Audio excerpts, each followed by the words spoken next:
Okay, so we are now swapping over the fuel pump. We've got our replacement one, VDO off eBay. Thomas is stripping the old one off. You've never done this before, have you? No. I'm sure you can figure it out though, can't you? Yep, there you go. Very clever. So we've had to take the panhard rod off. Underneath of the car's looking pretty dirty. I think we're gonna have to clean it all up under here. But here we go, let's have a look. So the fuel pump was in that hole there.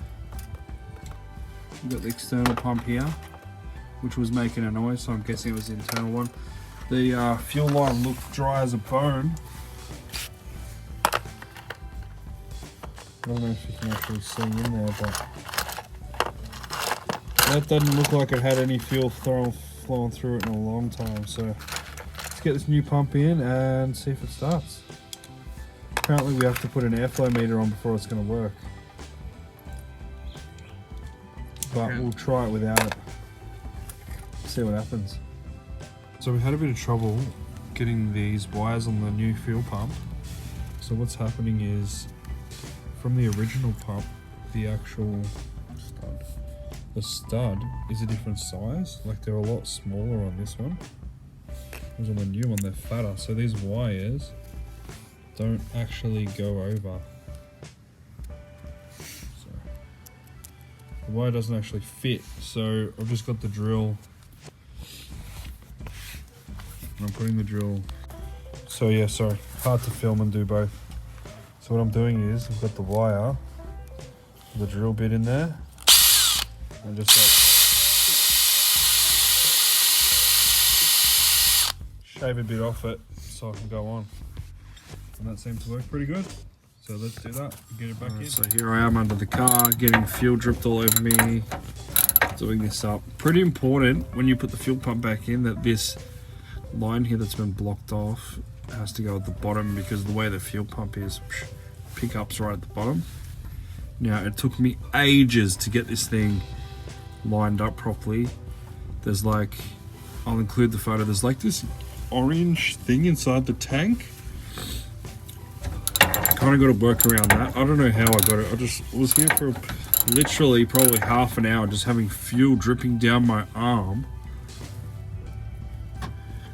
and trying to get this back in. But yeah, hopefully this is all going to work when I get it all plugged back up. Now look at all this rust and dirt and shit that we have to clean up. Alright, I'm going to get this back in. So everything is in and Thomas is going to put the battery on now so we can check and see if this works. Chuck it on, buddy. Keep going. Oh yeah, stop. And we got fuel, ladies and gentlemen. There was our issue.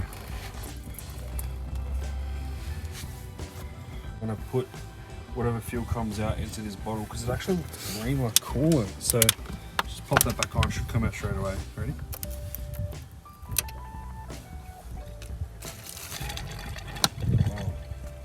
Bit of air in the line. And that's fuel. That's fuel coming out now. There's a bit of green, alright. Alright, this could be the first startup. Wait for the pumps to prime. Massive hay fever.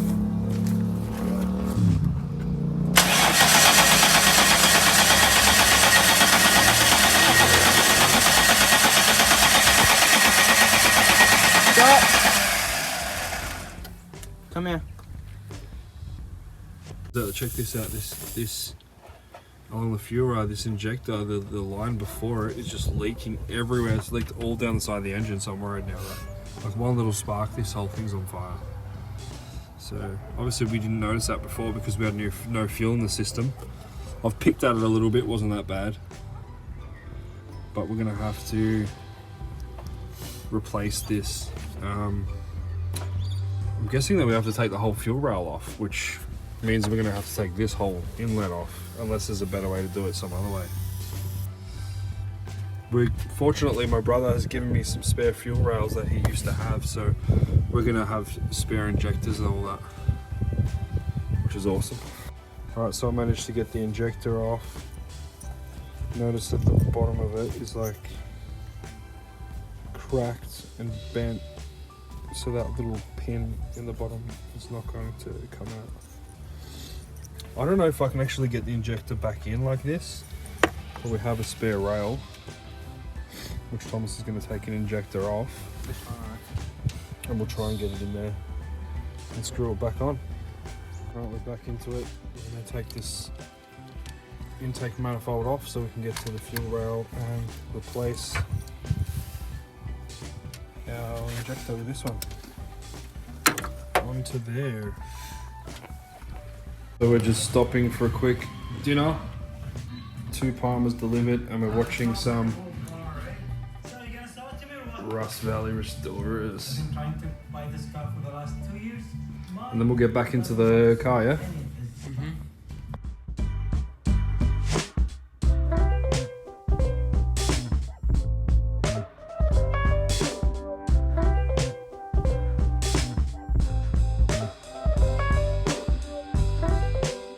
I've got everything unbolted, and then I got stuck. I'm like, my plenum, it's glued on.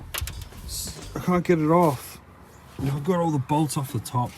What you need to remember when you're taking the top of the plenum off is there is 3 bolts underneath. 1, 2, 1 at the back.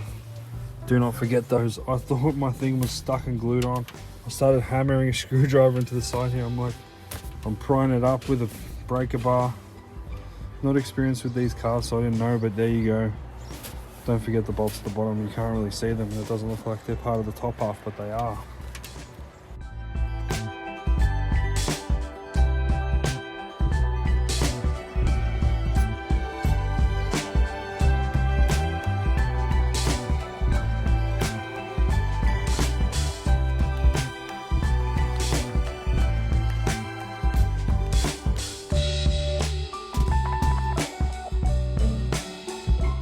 So we got the rail off. I cannot tell whether these are good or not. None of them are cracked. That one looks like it's bent. But I put, yeah, that's the one I just put on. So that's the one I replaced, the front one.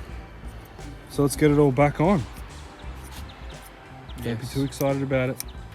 I know you can't control yourself. It's really, it's a really exciting moment. It's our driveway full of cars. Another Mazda in there. 1, 2, 3. All right, let's get this thing running. 5, 6. We need it running so we can move it, and then we can start fixing the body and interior and cleaning it up. Oh, and I forgot to mention that I actually found a seat bottom today, which is on its way. It's getting mailed here in the same color, sandalwood. It's gonna match. It's what the only pretty much piece of interior part we're missing, apart from 1,000 others. And yeah, I mean, this car's been neglected for a while, but we're going to bring it back. Wait till it gets a paint job. It's definitely been a paddock and cleaned for a up. couple of years. It's been sitting in the paddock. There's a lot of mud. Anyway, let's get this It's on. been a paddock. Less talking, more working. Let's do it. All right, so we decided to pack it up. My eyes are all puffed up from hay fever. All the dust under the car. And gasoline. And petrol went in my eye. Gonna have a shower soon. And we just decided to play some Forza, check out our car. So on Forza 7, you can get the War Control VL. And we've got it and done a paint job on it to make it look similar to our car. You can't get metallic red. It does look more red than it is, but we put the grey bumper bars on it. Oh, you alright? What happened there? Did you accidentally step on it? Yeah, I think so. Oh, sorry, Noodle. What's up, Noodle? Little camouflage down there in your little brown beanbag.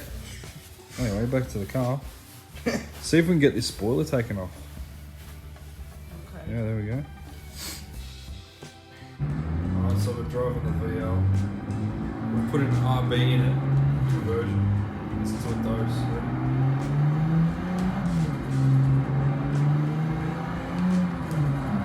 Oh, we're up against some pretty serious race cars with the rocket.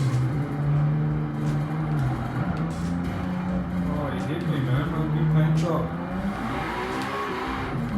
Oh, this thing has got some power.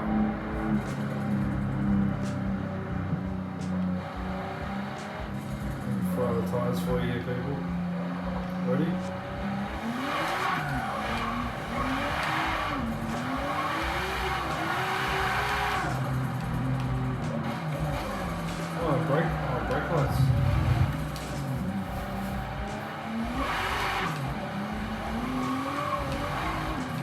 show the Porsche how it's done.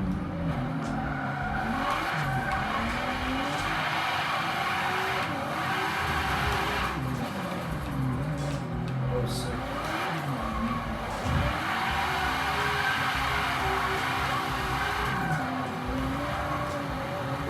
Power cruise.